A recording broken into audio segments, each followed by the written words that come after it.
Good morning, everyone.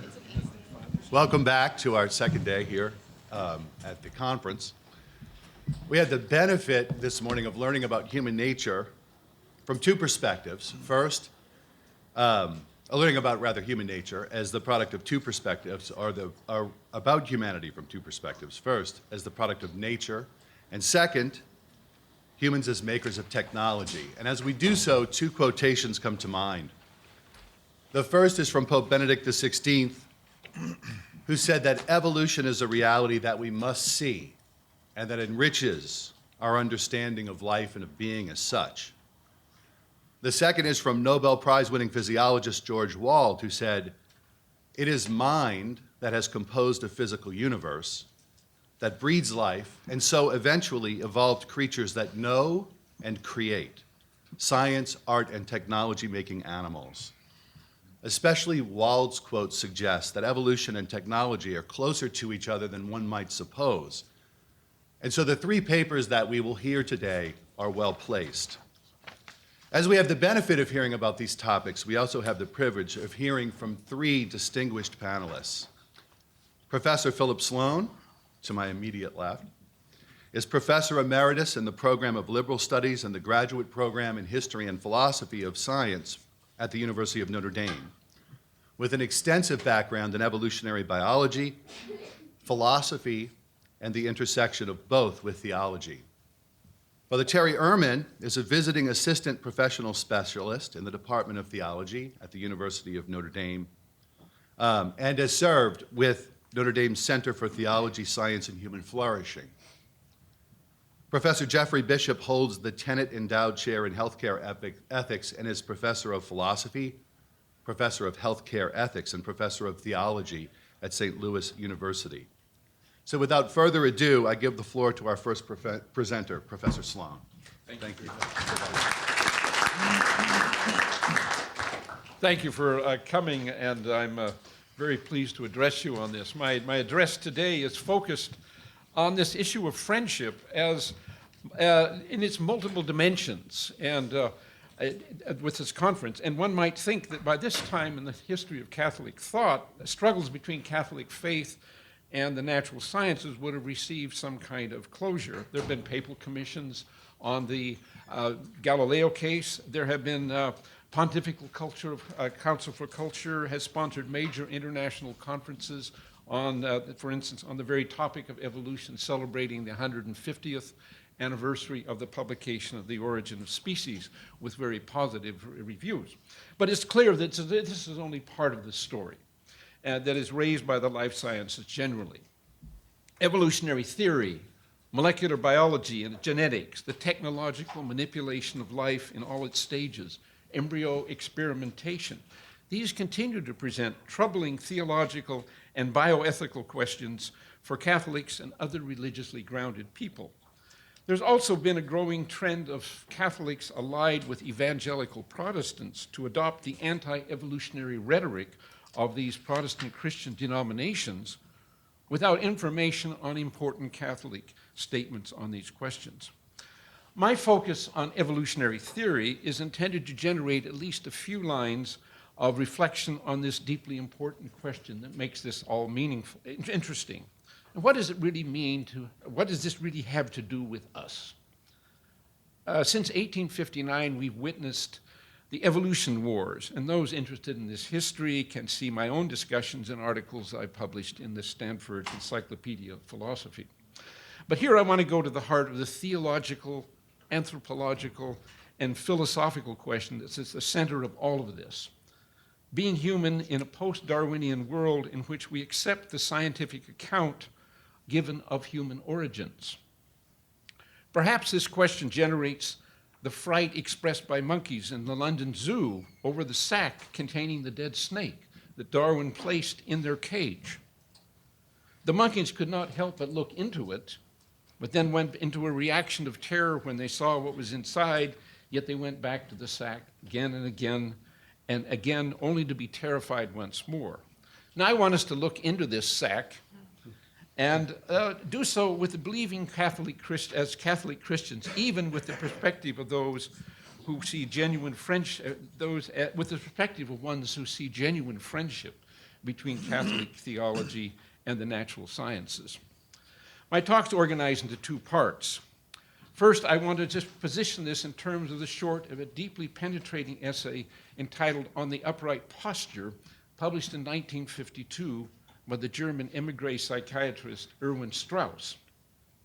This will give us some new insights and vocabulary for understanding the issue of human transcendence in historical continuity.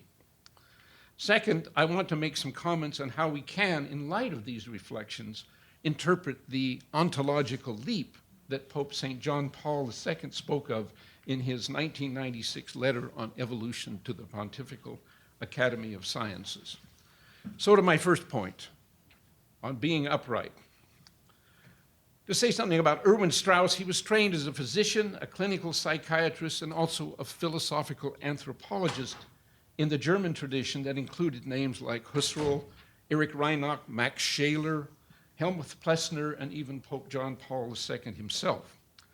I can pose the Straussian analysis against the kind of depiction of human phylogeny that we find in current literature on evolution.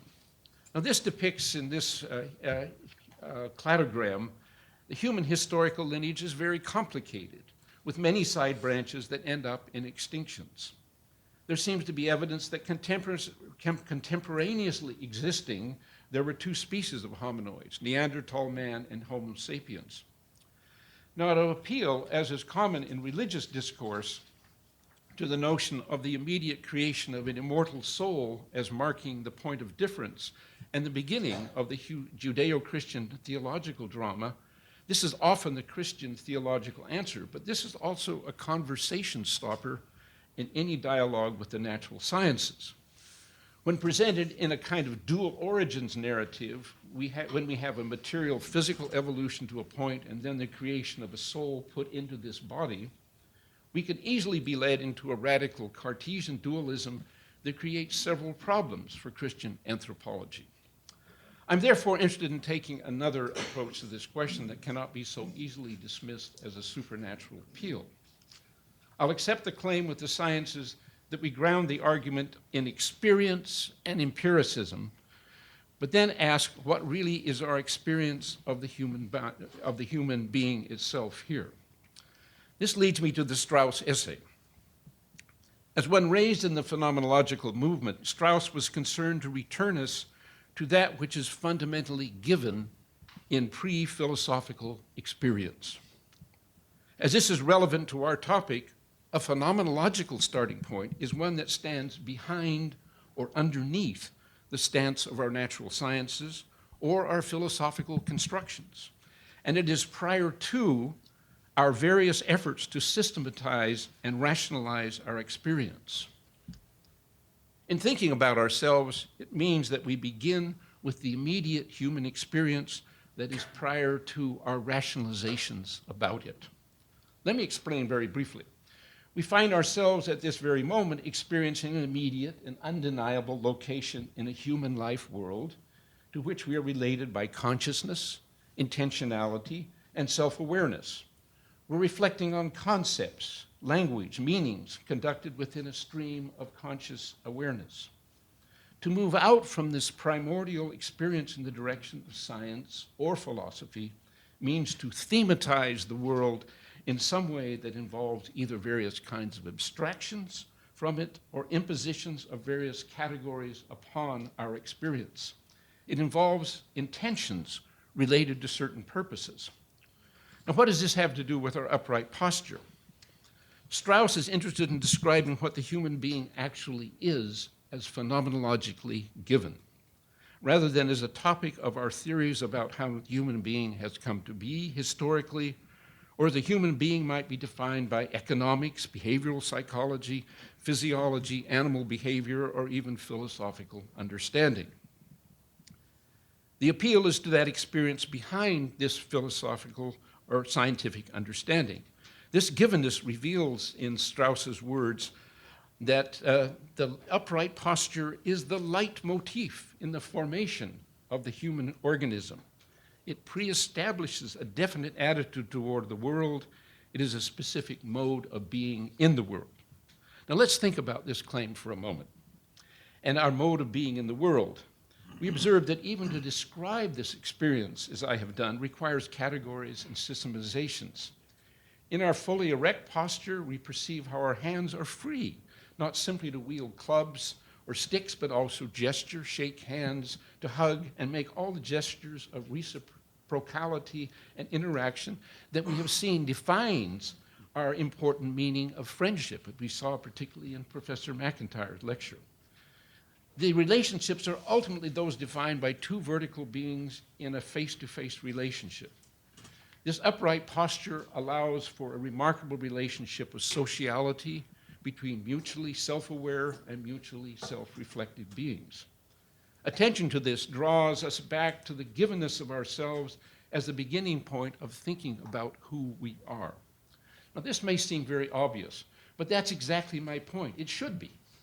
Yet how often, through our abstractions imposed by our science or philosophy, we ignore this obviousness and then conclude that molecular biology shows there is no freedom of the will, or that everything is accounted for by the reduction of human world to that of animals. This extension of our perspective, this evolutionary perspective to humans, a common enterprise today, often means to explain away the human in terms of the animal. Ethics is derived from animal grooming. Human love and friendship are reduced to origins and reciprocality interpreted in terms of selective advantage.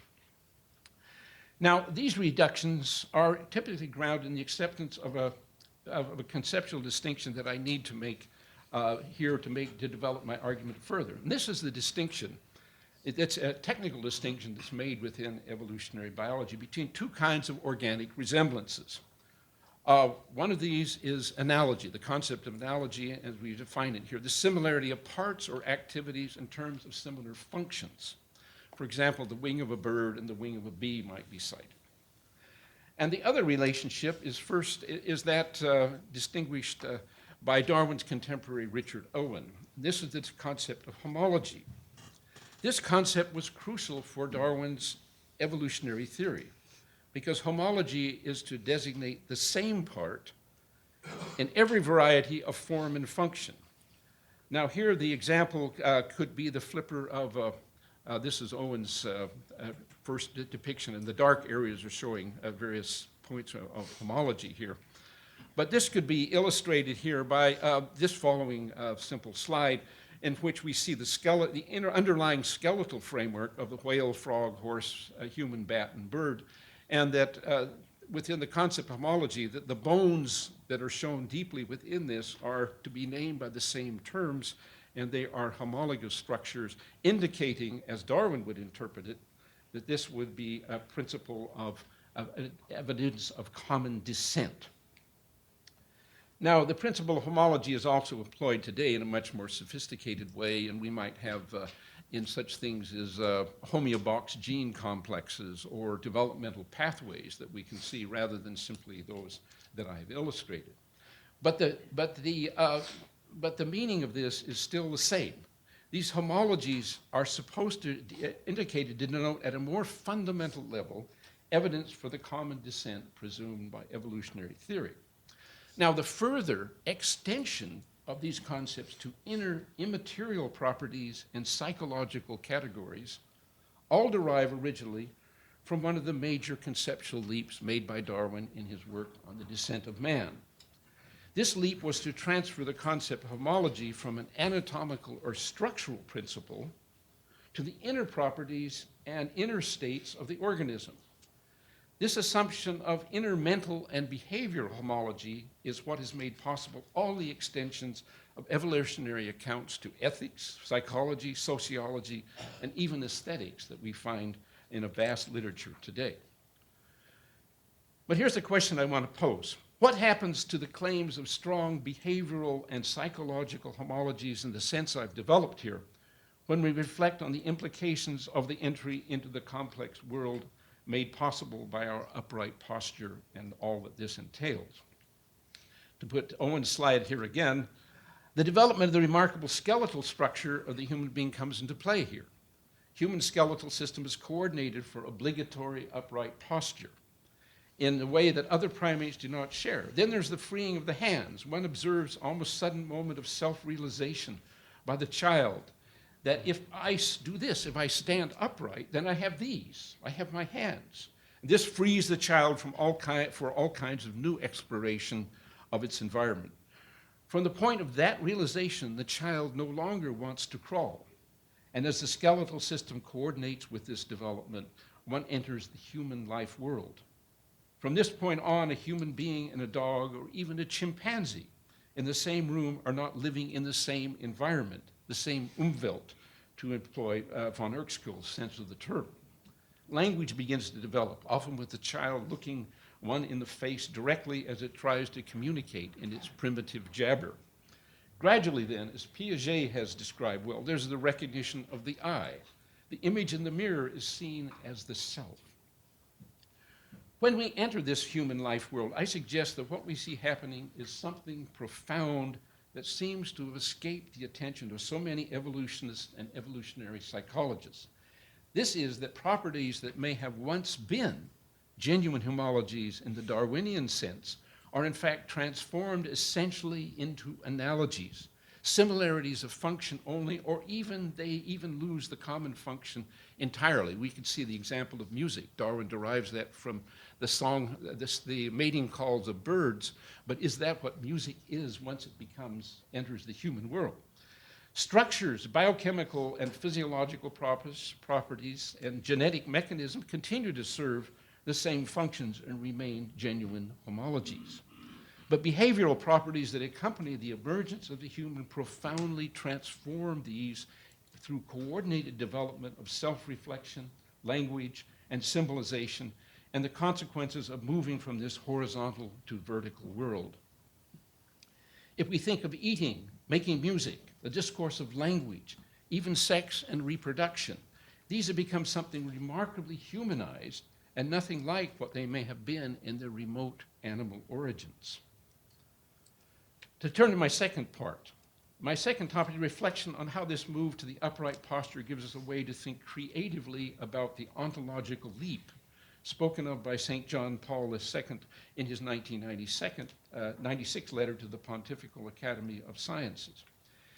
In this important document, he referred back to the only previous official statement on evolution in 1950 by Pius XII, in which he said evolutionary theory could be discussed as a hypothesis. And then JP2 commented, as we see here, today, almost a half century after the publication of this encyclical, new knowledge has led to the recognition of the theory of evolution as more than a hypothesis. It is indeed remarkable that this theory has been progressively accepted by researchers following a series of discoveries in various fields of knowledge. The conversions neither sought nor fabricated are the results of work that was conducted independently is in itself a significant argument in favor of this theory, unquote. But to avoid reading this as an easy endorsement of everything proposed in the name of evolutionary biology, he had several additional things to say. With man, we then find ourselves in the presence of an ontological difference, an ontological leap, one could say. The moment of transition to the spiritual cannot be an object of scientific observation, which nevertheless we can discover at the experimental level.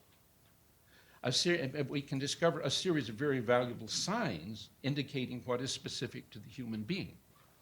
But their experience of metaphysical knowledge, self-awareness, and self-reflection, of moral conscience, of freedom again, or again of aesthetic and religious experience, falls within the competence of philosophical analysis and reflection, while theology brings out its ultimate meaning according to the Creator's plans. Now, I draw our attention to the phrase, we find ourselves in the presence of an ontological difference, an ontological leap, one could say. What this means in plain language is that there is some crucial difference in kind that makes humans exceptional in the world order. But what this means in more detail is not fleshed out. My own reading is that this does not require a radical Cartesian dualism or dual origins theory. Indeed, the language used in this paragraph points to the remarkable combination of self-reflection and our conscious experience of ourselves that is intimately involved as products of our unusual being in the world. Now, nothing in this denies that humans have an evolutionary origin, but we are given here a new point of view from which to begin our reflection on a deeper theological understanding of the new and transformative relationship between such a being who may have had behind him or her a string of protoforms and God as creator and sustainer of all things that we affirm in the creeds, a God outside of time and process on which all creation depends and who draws us to himself.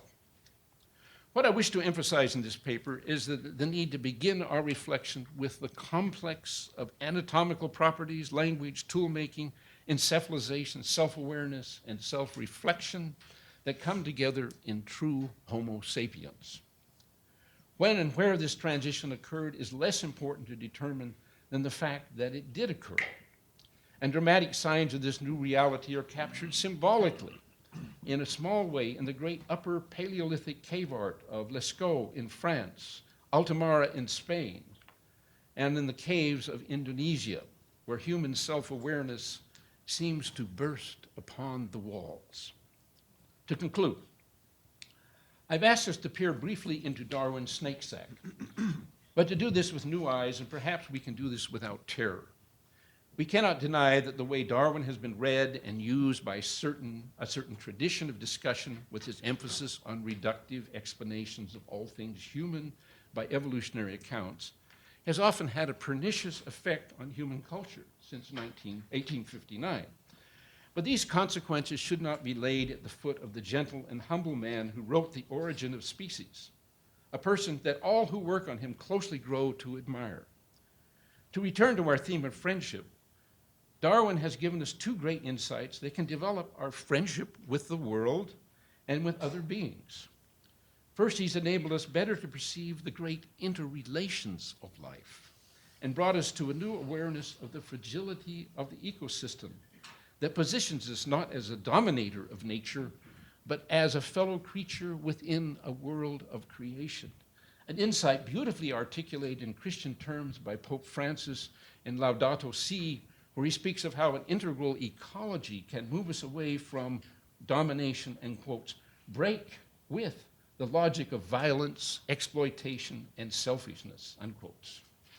Second, as we see ourselves as remarkable beings within this scenario, able to relate to one another in mutual gestures of genuine love and friendship made possible by our unusual orientation to the world, we can appreciate the new human dimension defined by self-reflection, culture, and moral existence.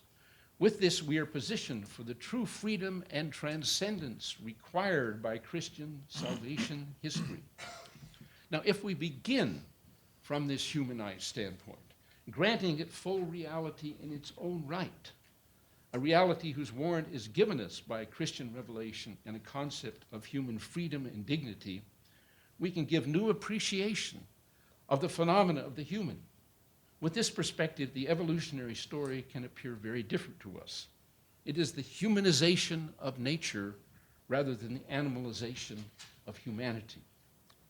I close with a comment of the Anglo-Catholic divine Aubrey Moore, made way back in 1891.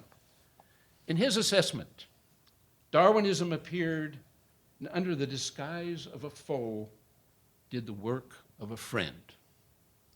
Thank you.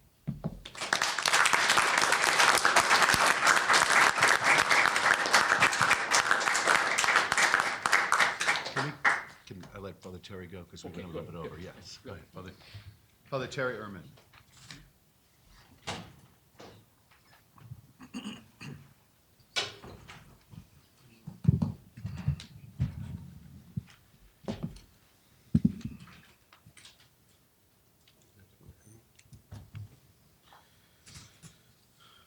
C.S. Lewis retells in a modified form the myth of Psyche and Cupid.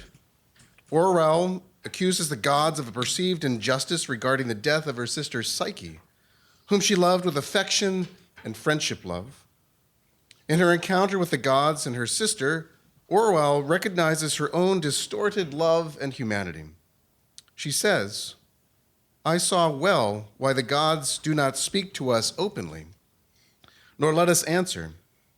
till that word can be dug out of us. Why should they hear the babble that we think we mean? How can they meet us face to face till we have faces? The human face bespeaks our identity and relationality with one another and ultimately with God. How do we come to have such a face, a human identity that is capax Dei, that is capable of God? Specifically, what are the natural and divine causes to explain this wonderful human reality? And how do those causes interact? Evolutionary biologist Adam Wilkins at Humboldt University in Berlin published a book 2 years ago with Harvard Press just on this topic from the biology side. Making Faces, the evolutionary origin of the human face.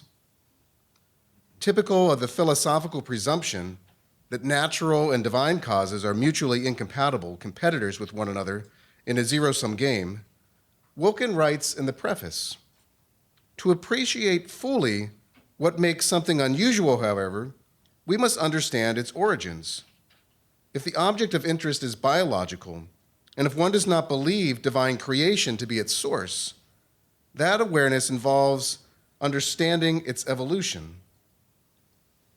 At the conclusion of his work, after having discussed the evolutionary genesis of the human face for nearly 400 pages, he states that this, quote, journey, unquote, of coming to have a face was not predestined, at least as far as science can tell, but it resulted, he says, in something quite extraordinary. Evolutionary origins and divine origins of the human person are presented as strangers by Wilkins, antagonistic to one another. An evolutionary identity of human person is disconnected from being made imago Dei, wherein humans seek the face of God. The Catholic faith holds that faith and theology and reason or science are friends, and that, quote, there can never be any real disagreement between them, since it is the same God who reveals the mysteries and infuses faith, and who has endowed the human mind with the light of reason. Vatican I. What are the contours of this friendship between theology and science? The Catholic Church integrates the scientific discoveries and divine revelation concerning human origins with a dual origin theory proposed by St. George Jackson Mivart in the 19th century and represented by Pius XII in 1950 and John Paul II in 1996, namely that the human soul originates through evolutionary processes, but the human spiritual soul is created directly by God and not from the power of bodies of the human parents. That latter position, a position held by St. Thomas Aquinas in the 13th century. Humans are thus continuous and discontinuous with the rest of the animal kingdom. My colleague and friend, Phil Sloan, has masterfully just discussed a phenomenological approach to understanding human transcendence and the ontological difference or leap between us and the rest of living organisms on planet Earth. Like Professor Sloan, I want to avoid the Cartesian dualistic anthropology that seems intrinsic to the dual origin theory. I want to affirm our human identity as animals with an evolutionary origin, but that we are also intended by God and made in God's image. Wilkins speaks of a journey of coming to have a human face. I am more partial to a dramatic image that integrates science and theology. Renowned ecologist G. Evelyn Hutchinson wrote in 1965 of organisms, including humans, participating in an evolutionary play performed in an ecological theater. One of the prominent Catholic theologians of the 20th century, Hans Urs von Balthasar, wrote about the stage of heaven and earth God has created, and the actors, the dramatis personae, performing the drama, which is a theodrama. Within this dramatic framework, I shall locate humans as actors within the evolutionary play that is produced and directed by God and his providence. My goal is to develop a neo-Thomistic anthropology that best expresses our animal and spiritual nature as human actors in the evolutionary and divine drama. My talk will be of 4 parts. First, I briefly discuss the non-competitive relation of natural and divine causes. Second, I touch briefly on human continuity and discontinuity with evolutionary kin. Third, I draw upon the thought of David Brain and his looking at human language as a way to think about the human soul. And finally, I discuss our human situation in conversation with niche construction theory. So first, natural and divine causation. Adam Wilkins writes about the evolutionary origin of the human face for those who do not believe in a divine origin of the human face. Natural and divine causes are thought to be mutually exclusive. But this presupposes that divine action and that God himself is just another agent who acts at the level of natural causes. However, this misunderstands who God is and how God acts in the world. God is not a thing at all, but is being itself, who bestows being, or esse, to whatever God creates. God alone is being. Every created thing has being, that is, participates in God's being. As creator, God is the transcendent cause of the existence of all things. Creation is a relationship of dependence upon God for existence. Thus, God creates, gives being to things continually. Creation is not something that happened just in the past. It is ongoing even now. Furthermore, God creates things with natures to be causal agents themselves. Botanists can study the natural causes of the autumnal splendor of the trees around campus, chlorophyll A breaking down because of auxin inhibition, carotene auxiliary pigments becoming visible. But this does not eliminate God as the primary cause of the tree even existing and being able to act in the manner it does according to its nature. God is the transcendent primary cause. Scientists cannot study creation, but they study natural or secondary causes. Divine and natural causes do not compete with one another, but operate concurrently at different ontological levels. Providence. God the Creator is not deistic, but providential. In the Nicene Creed, Christians profess God as Father Almighty. However, Almighty does not encompass the broader dynamic meaning of the Greek word Pantocrator it translates. God the Pantocrator governs and sustains the world. He is the ruler of all with creative providential power. God in his wisdom creates, orders, and governs all of creation in its entirety and in its parts from beginning to end, to the divine goodness of God. By endowing created things with true causal agency, all natural activity, whether contingent or necessary, is subject to God's providential governance. For Aquinas, no created or secondary cause exists outside of God's providence. God's wisdom has ordered creation, including its very contingency, such that God's providence ordains that things should happen either by necessity or by contingency.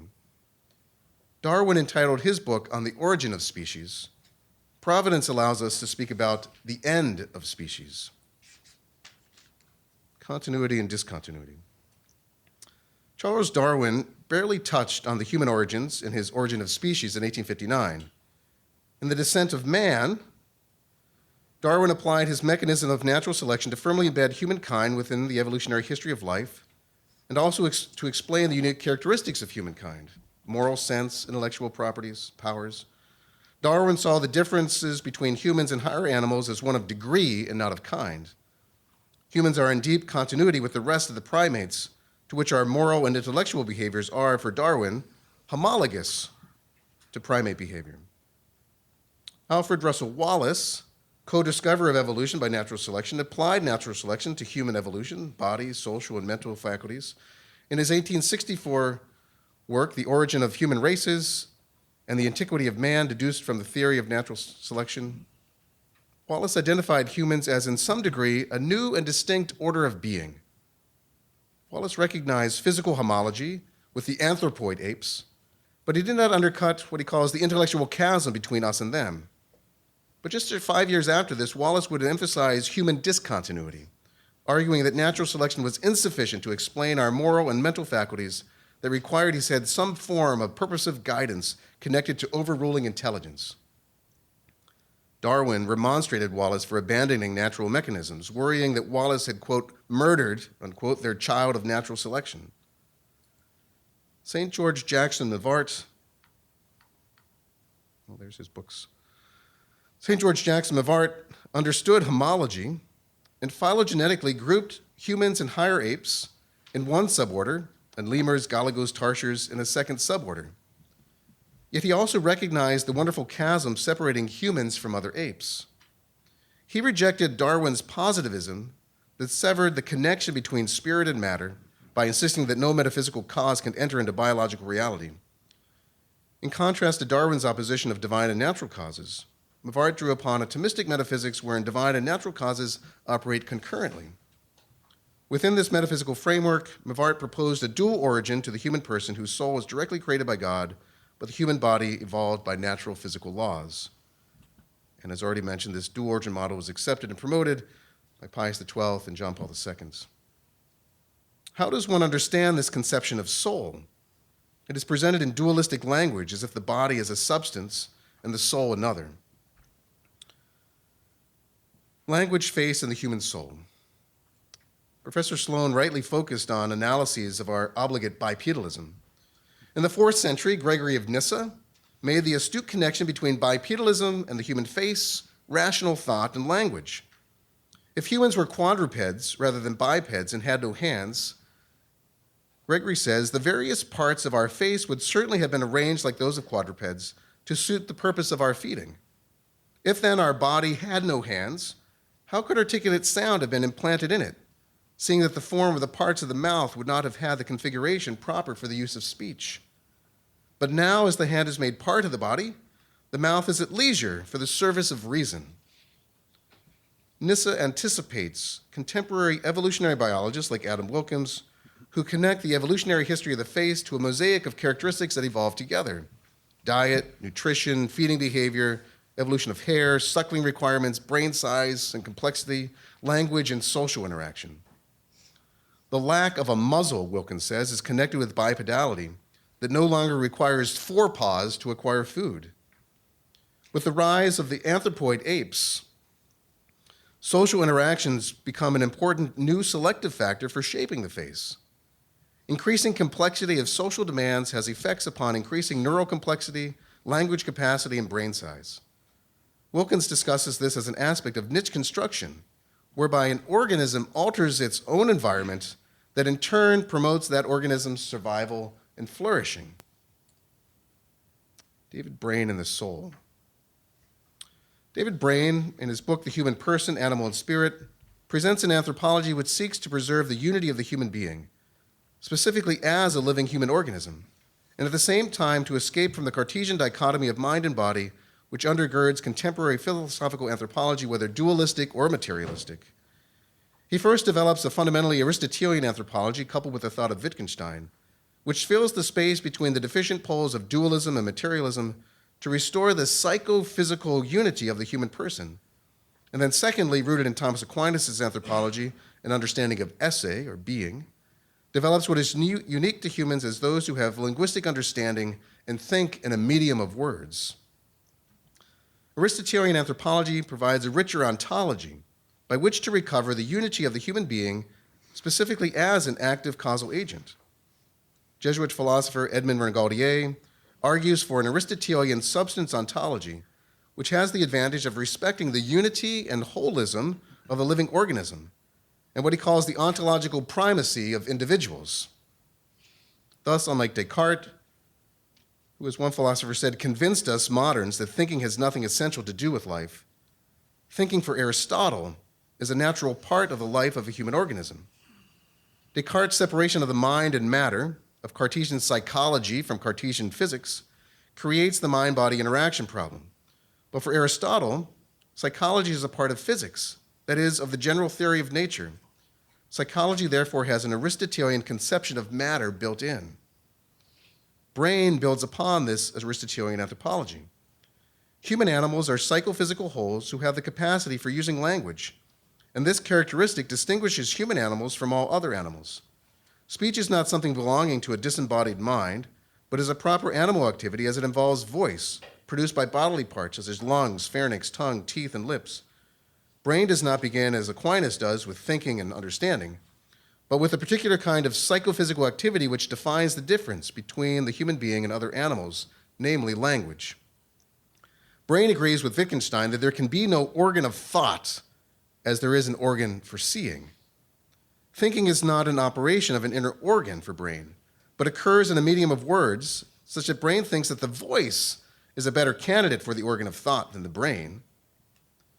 Within the holistic framework of Aristotelian and Wittgensteinian anthropology, brain rehabilitates the use and meaning of soul in the context of understanding the human form of life, whose key feature is the capacity for and use of language. The acts of human linguistic understanding and thinking in a medium of words are human activities which transcend the body. These are acts of a human being who, as Brain concludes by drawing upon Aquinas' concepts, has an essay, a being, an existence which transcends the body.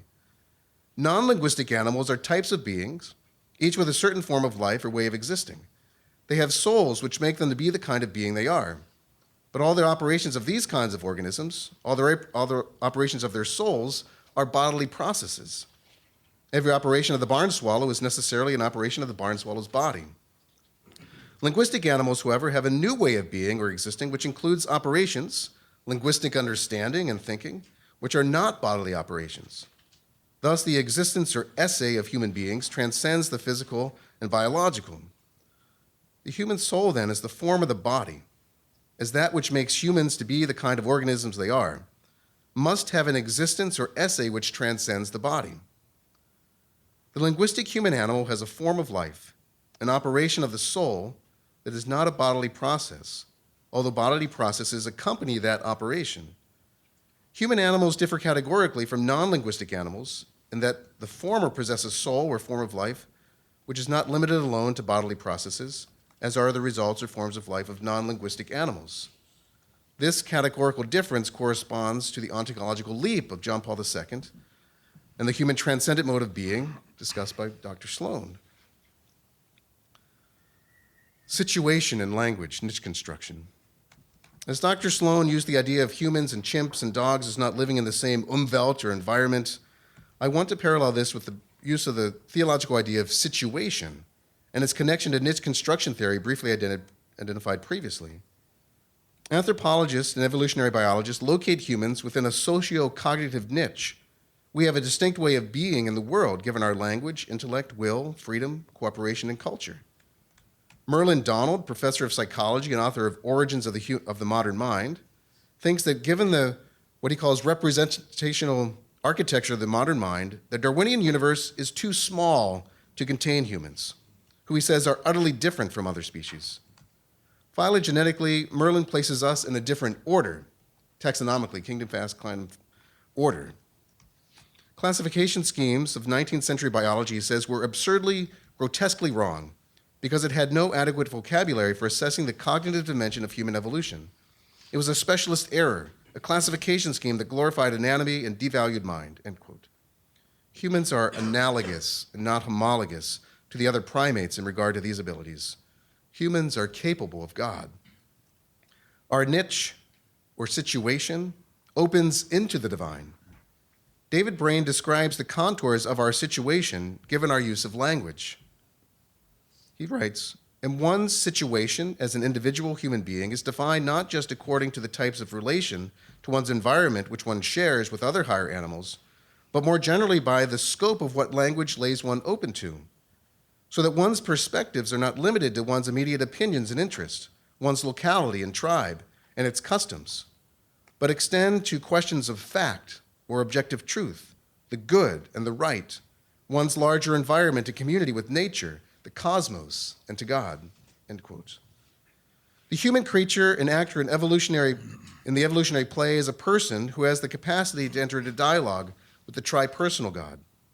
Of course, the very word person derives from the Greek word prosopon, pros, about, ops, eyes, which was a mask worn by actors on the theatrical stage that did not so much hide someone, but made their dramatic face present to the audience. The Latin word persona parallels this theatrical origin. It was a mask that projected character persona through sound. Christian theological disputes about the Trinity adopted prosopon persona language and altered its meaning to apply to the persons of the Trinity, as what Ratzinger calls a substantial dialogical reality.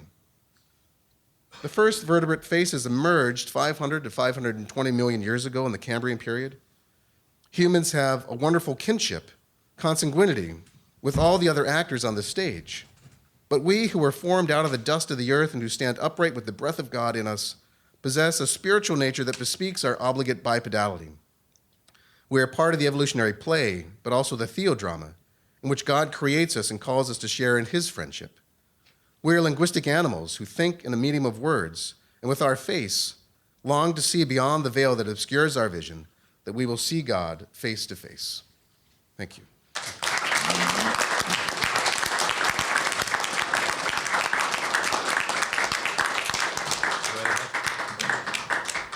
Now, Professor Bishop.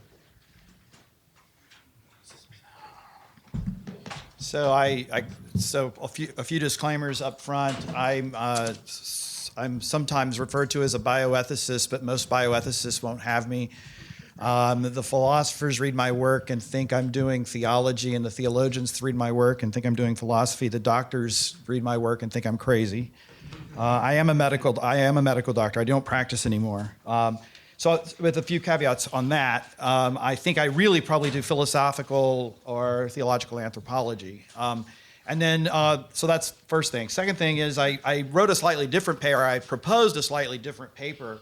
And then because I was talking about culture and technological evolution, they put me with this group. And so I've changed it from moving away from friendship to focus on that evolutionary dimension that is kind of emerging in contemporary thinking, not only on evolution, but also in technology itself. So some very popular contemporary thinkers have argued that because technology is evolving at a rate faster than human moral psychological evolution, we must intervene technologically on the human brain to make people more moral. The story goes something like this. Human psychology evolved over thousands of years. Science and technology have dramatically changed our living conditions and result in large changes that have accelerated an evolutionary timescale in terms of our knowledge about the world. And with that knowledge, the ability to change the world. However, the timescale for human psychological and moral evolution, according to these theories, remains stuck at the rate of human reproduction. Given the grave danger to our way of life due to the mismatch in timescale for cognitive and technological evolution on the one hand, and psychological and moral evolution on the other, and given that cognitive enhancement places so much power in the hands of us primitive human apes that we are, and given that it is easier to destroy than to create, there is a moral imperative that humans morally, technologically advance themselves. In other words, we will design our own moral evolution. So, the example that these thinkers give are things like weapons of mass destruction. And they say, look, our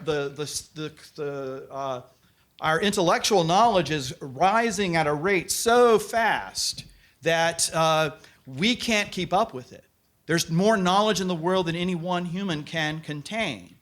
The problem is that we have that knowledge, but we don't have the same moral trajectory, right?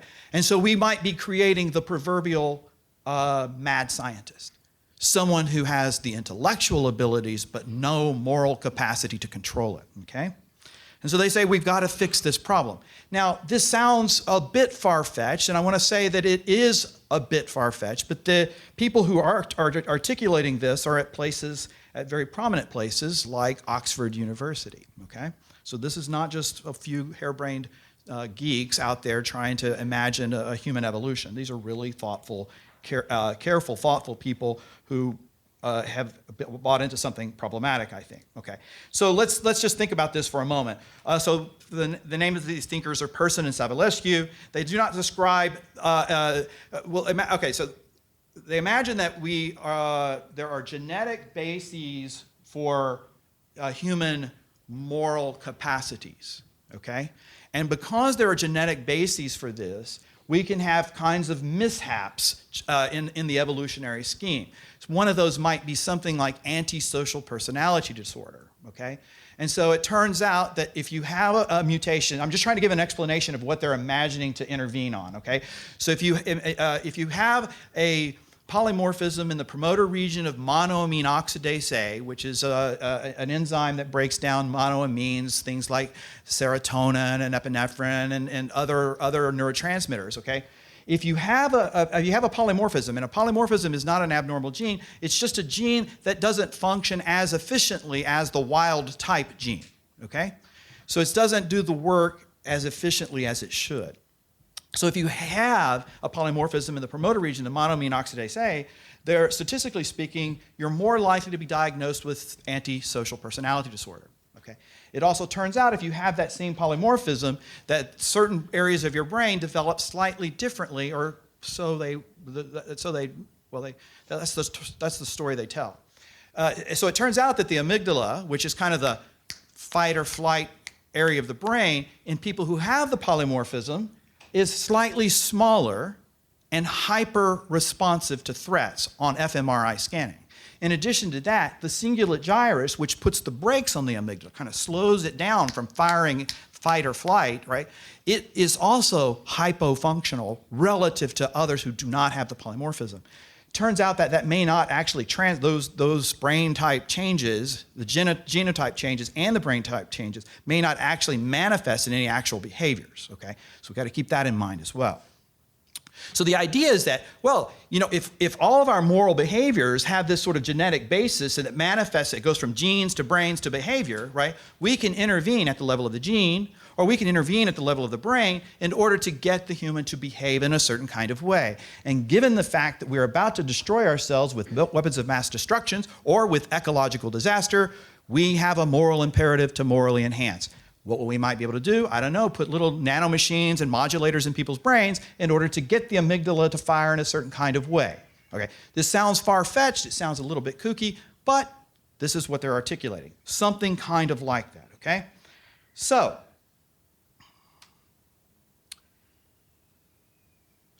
the idea here that is animating this is because technological evolution is so far outrunning human moral evolution, we must engage in designer evolution in order to help keep us humans safe. Now let's turn to a philosopher of technology, Bernard Stiegler. He begins his book, Technics in Time, by noting 3 movements in Western philosophy that shape our thinking about the kind of thing that technology is. That is to say, the being of technology. First, he draws our attention to Plato's distinction between episteme and techne, and thus the distinction between philosophy and sophistry, which sets the epistemological trajectory of Western philosophy in motion, making techne and the technical arts merely instrumental, an instrument of sophistry. Second, Aristotle's distinction between natural and technical beings, natural beings having their own motion within themselves and technical objects having their source of motion outside themselves. And this distinction, Stiegler doesn't really argue, he asserts, this distinction set the trajectory of Western thinking on ontology, such that technical objects are imagined as inert, relying solely on human intentionality, human-animal intentionality for their motion, okay? Machines, technology, techne, arts, the arts, all of those words we need to think about carefully, they have no form of self-causation. Third, Lamarck introduces the distinction between living and non-living beings on the grounds that living beings are organized, become organisms, and distinct from non-living beings, even those that have mechanical motion. In the mainstream Western way of thinking, technical objects are more like rocks than they are like living beings, which are organized and ordered to some end. This is a quote from Stiegler. Lodged between mechanics and biology, a technical being came to be considered a complex of heterogeneous forces. Technical beings, technical systems look a lot more like organized beings for Stiegler than they do like rocks. In fact, Stiegler draws on the work of André Leroy-Guérin, I don't know, my French is terrible, the French paleoanthropologist who notes that the thumb and the use of tools develops prior to the development of the frontal lobes.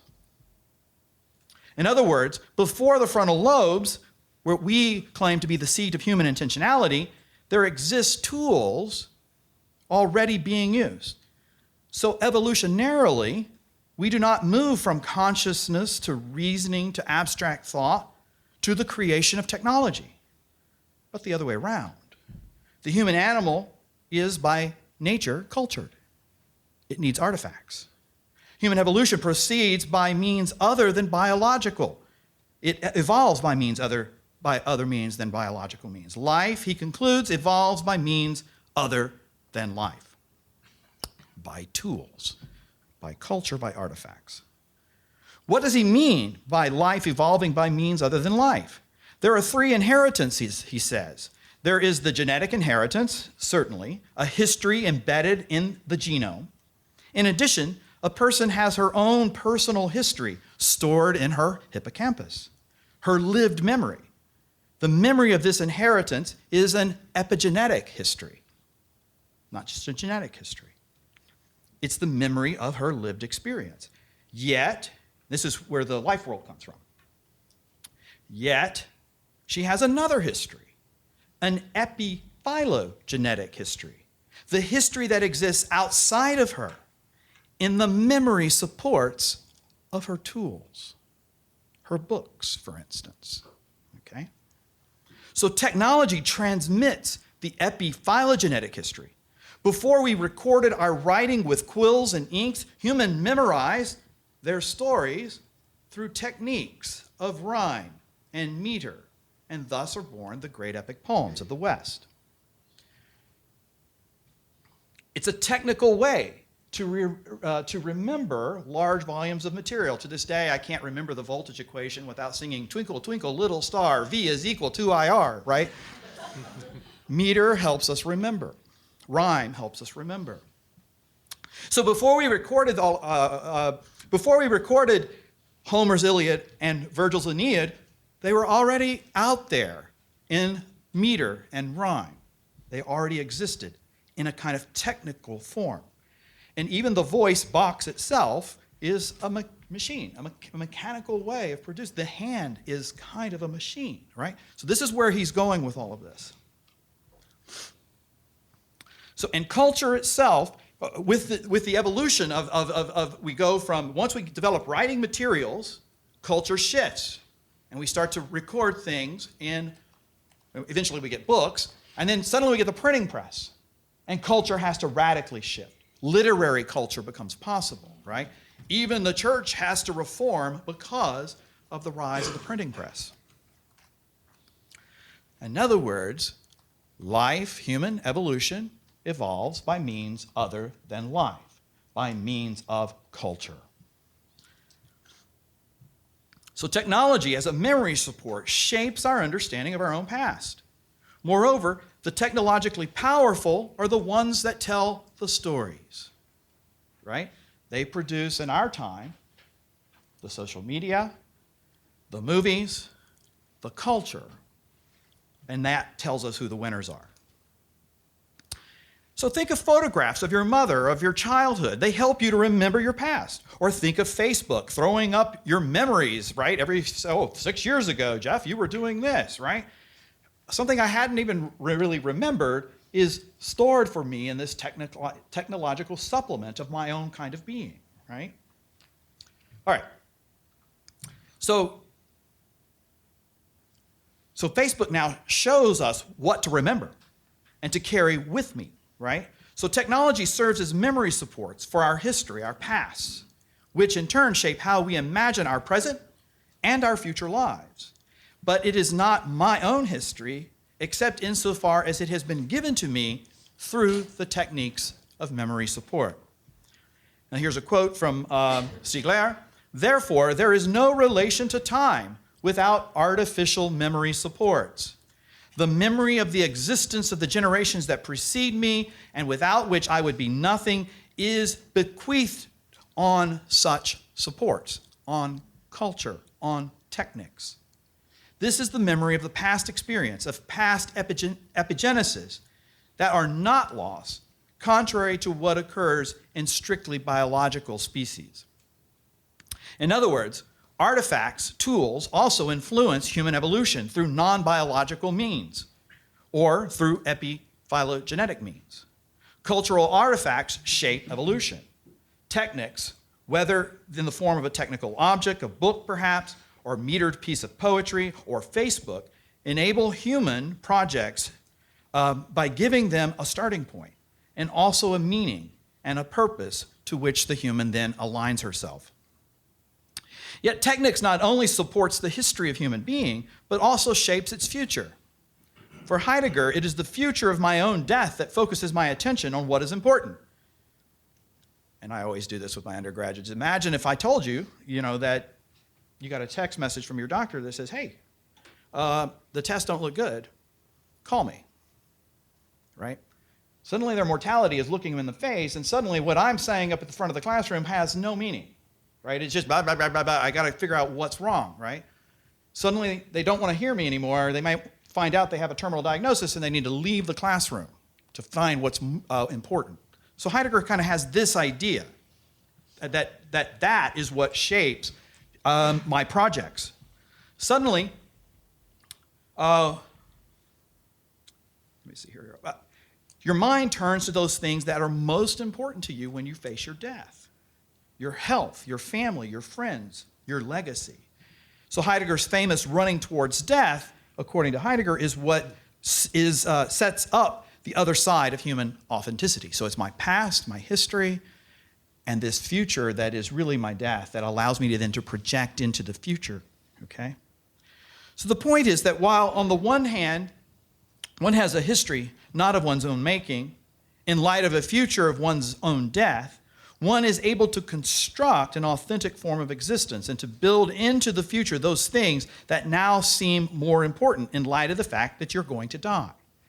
In contemplating one's death as the end of one's time, one is enabled to pick out the most important dimensions of one's life, bringing to the forefront one's intentions and actions and future projects. For Stigler, our future is also technologically mediated. Technology sets the temporal horizon. Technology is thought to be on an endless trajectory, open-ended, perpetual innovation.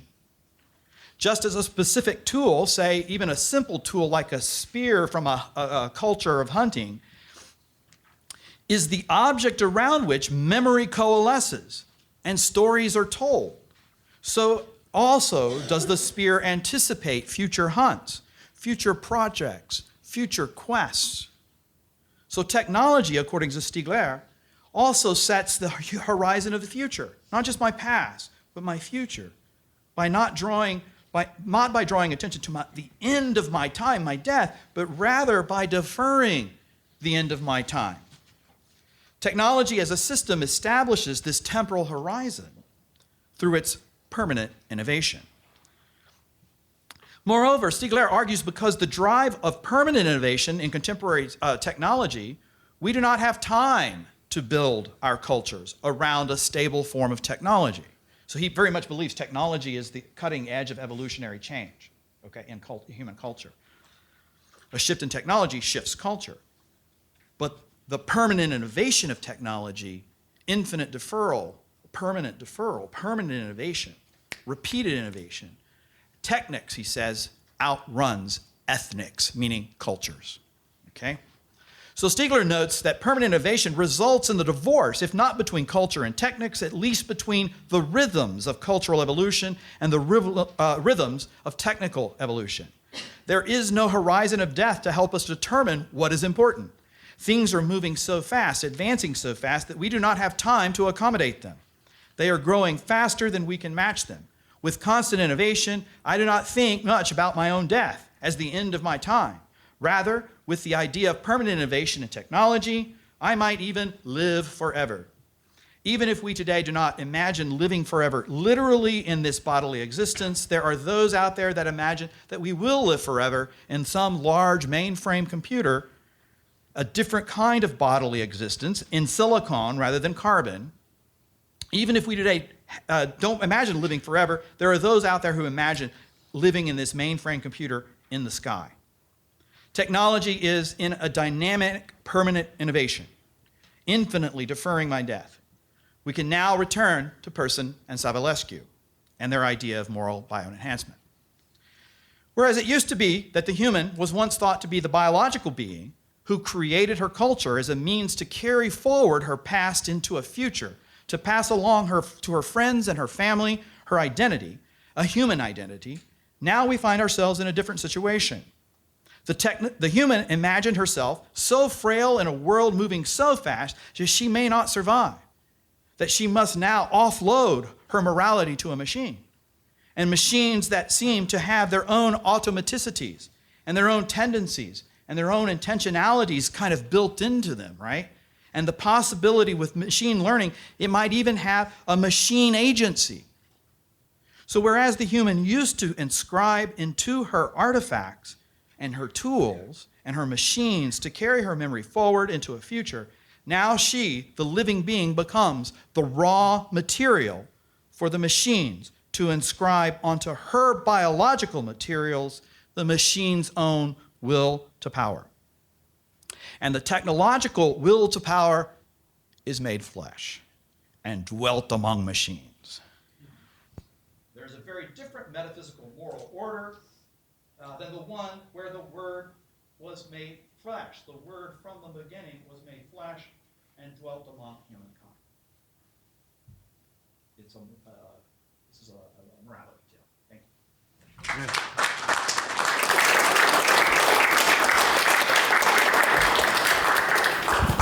Sorry, I'm not sure why we lost sound there at the end. Thank you very much. So I think we have a microphone dedicated for questions. So if you raise your hand, I'll call you, and then you can make your way over. Or if you can project, you won't even have to move. Yes, sir. I'm Brady Stuckman. I'm a graduate student in philosophy and bioethics at Franciscan University of Steubenville. My question's for Phillip. Do you think that we can derive morality from our bodily structures?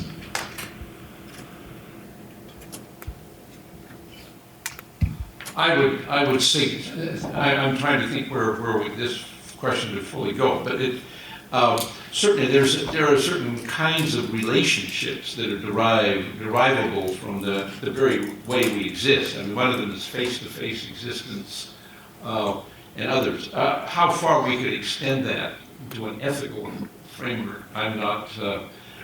That seems difficult for me right now. I might have to think about that, but I think maybe someone else has an answer to that question. But it has certain implications, but I can't fully think through this. I think this question is even going back to Father Terry's about the development of the face, because there's certainly a lot of ways in which that relates both to our bodily structure, but also the way we relate to one another.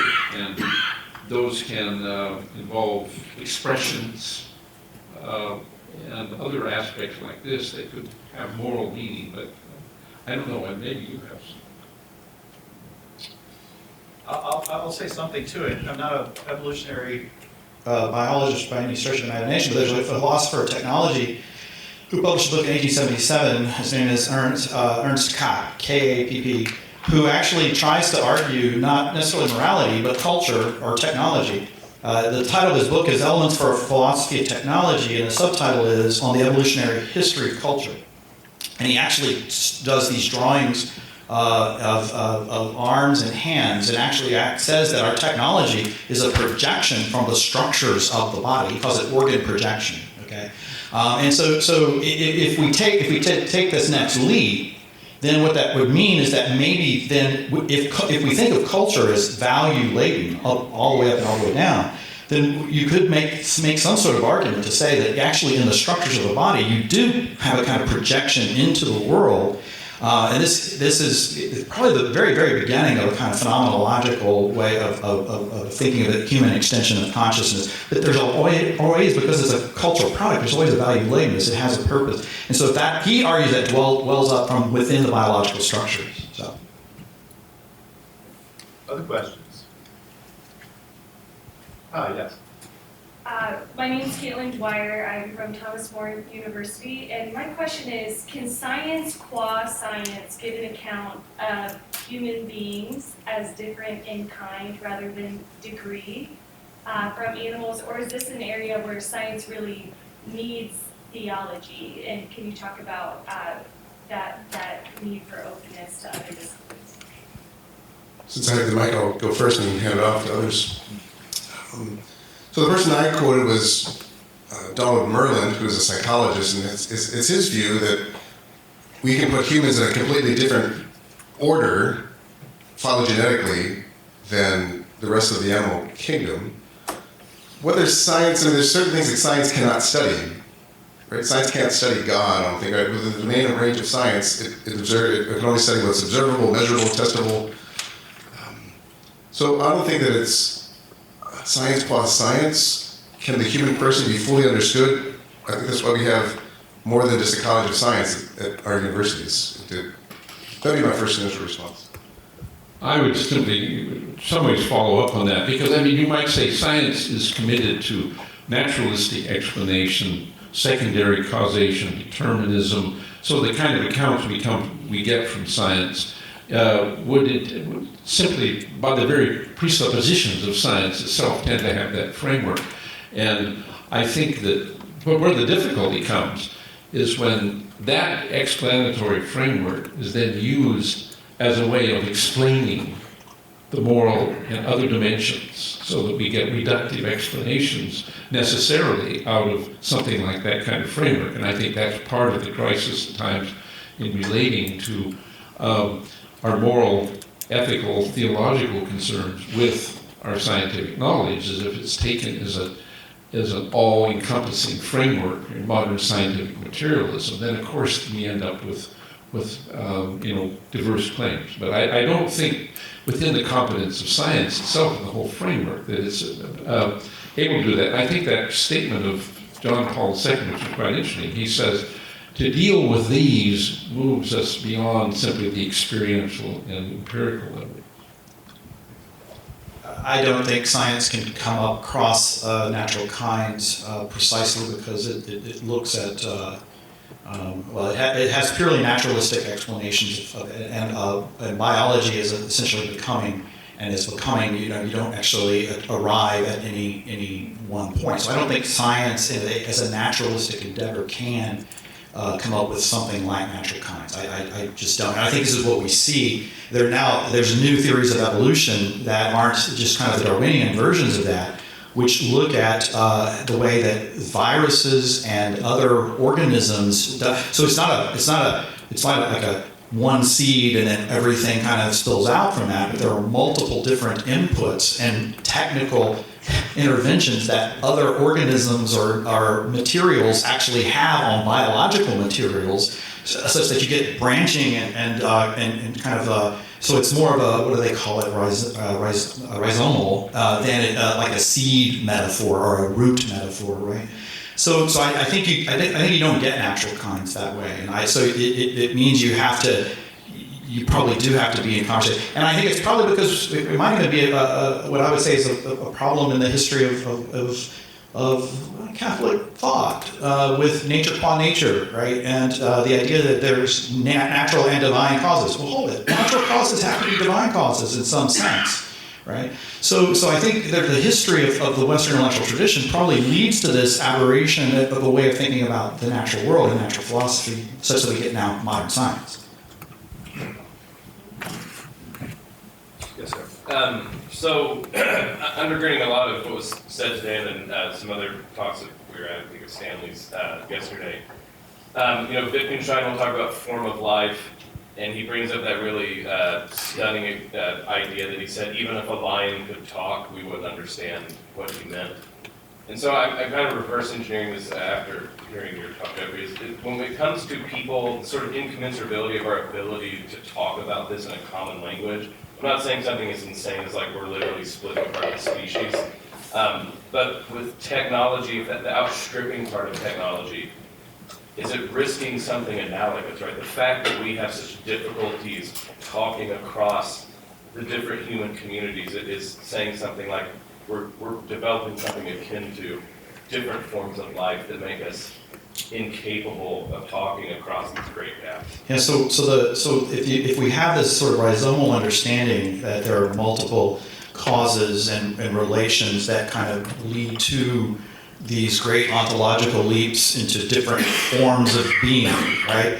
The idea that's kind of animating what's called transhumanism or posthumanism is precisely that these technologies might spin off different forms of humanoid life that has some sort of ancestral relation to these humanoid beings that we are. So there might be people who choose to live in the great machine in the sky, right? And there might be people who choose to live in the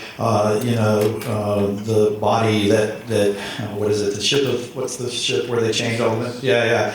So you just every time a part plays out, you just replace it, right? And then we just kind of ride whatever this is. These are all built in a kind of I think a kind of nominalist metaphysics that is kind of animating this. And I would actually argue that science itself requires a kind of nominalist metaphysics as just to get off the ground, to do the kind of thing it does, which means it may be giving us information that isn't what I would say truth is reality in some way. So in other words, yeah, there are going to be different things. I might choose to become a superhero of some sort with X-ray vision, and you might choose to be a Superman that is able to run, and then we might even be able to choose infinitely, right? Because we won't die anymore, because we will just replace the parts, or the leading cause of death will not be aging; it'll be or disease. It'll be trauma, because we're just doing all these crazy things, right? So yeah, different forms of life are going to emerge from that. So that fits with this overarching, I would call it, I use a Heideggerian term here, an ontotheology, that it animates contemporary material culture, and it shapes the way we imagine this. It's just will to power. What can I do with it? I don't think we take enough questions. Okay, great. Yeah, let's other questions.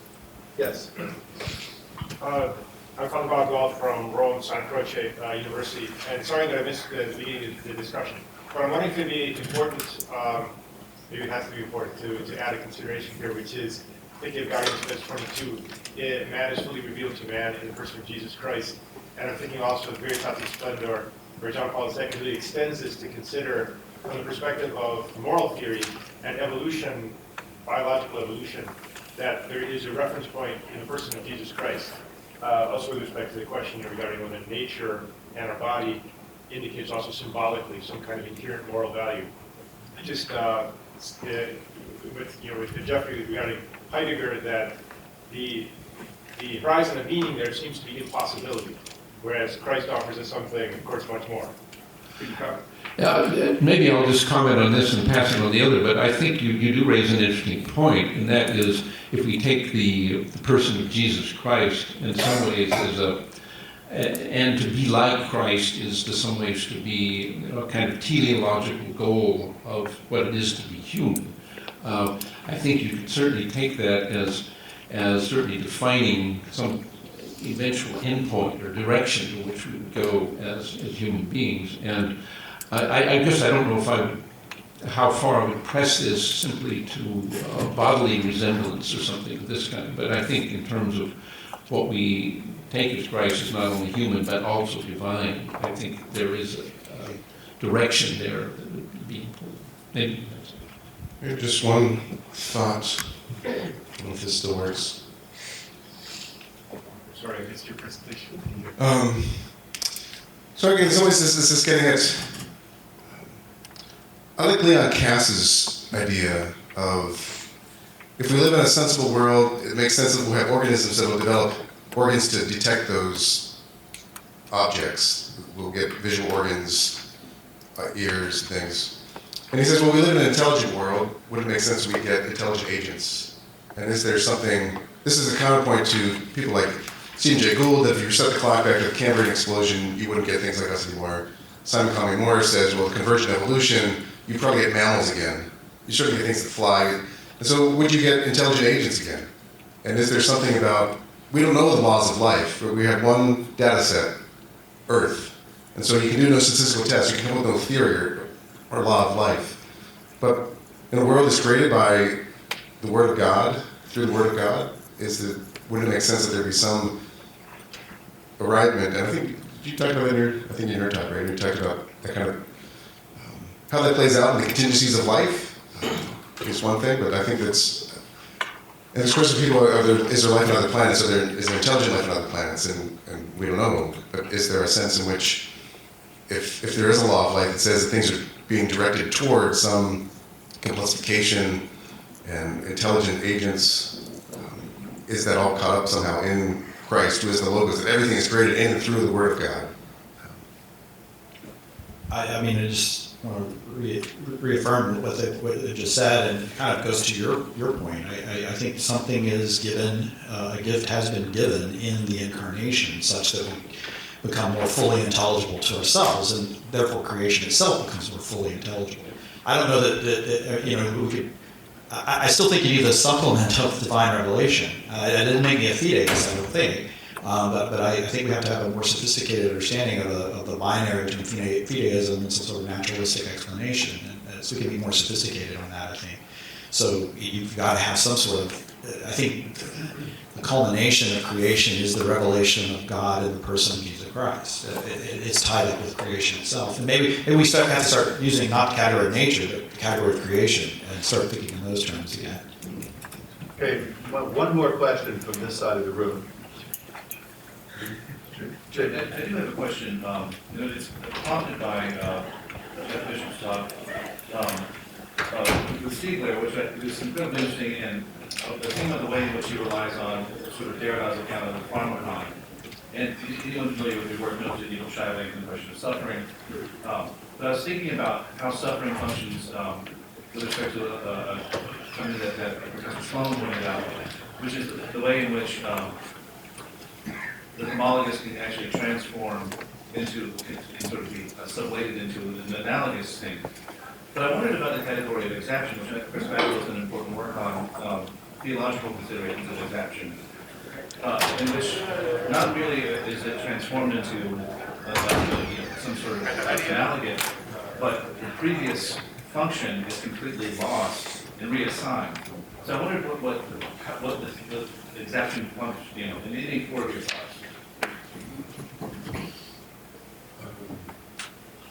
To be honest, when you started talking about Jeff, I started zoning out and not listening completely to the question because I thought you were going to be directly to him. So let me just. Well, once you said Jeff, and then you started going off over there, I started to then. So what I hear you asking is specifically about in evolution, where there's something is transformed into a different sort of functionality Through suffering. Through suffering. Sequence depends on pharmacology, and suffering, and life we're living on. Yeah, that's good.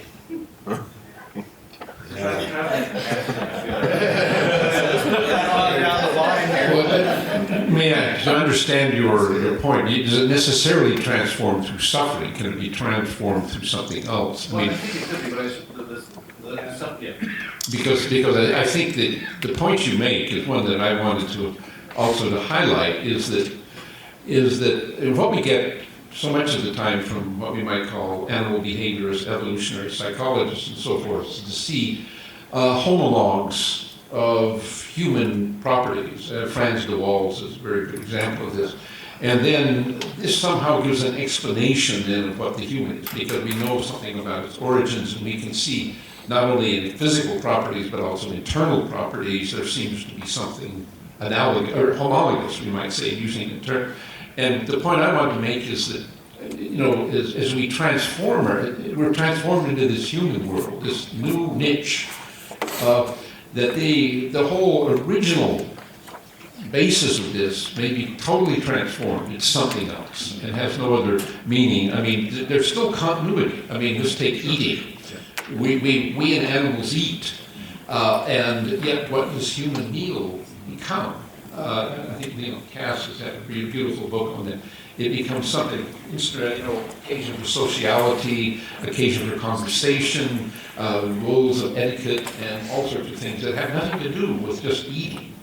And that's one of the ways in which it could still have a certain kind of function, but I think different. But then, you may not be what you're quite getting. That's exactly. I was just thinking about like pre-flight dinosaurs having feathers for protection, camouflage, sexual display. And then perhaps changes in predatory economies, those were no longer valued in terms of natural selection, and then became instrumental for flight. So it seems like there's a complete reassignment of the function that's maybe continuous only in terms of the homology, just in terms of the structure. But So now I think I have something to say, because but I don't think it's going to be what you're still getting at. What I thought of is like human suffering. It is almost nonsensical unless it is transformed through a particular kind of human action, right? That of lamentation, let's say, right? And so it becomes something that you can get a look at, right?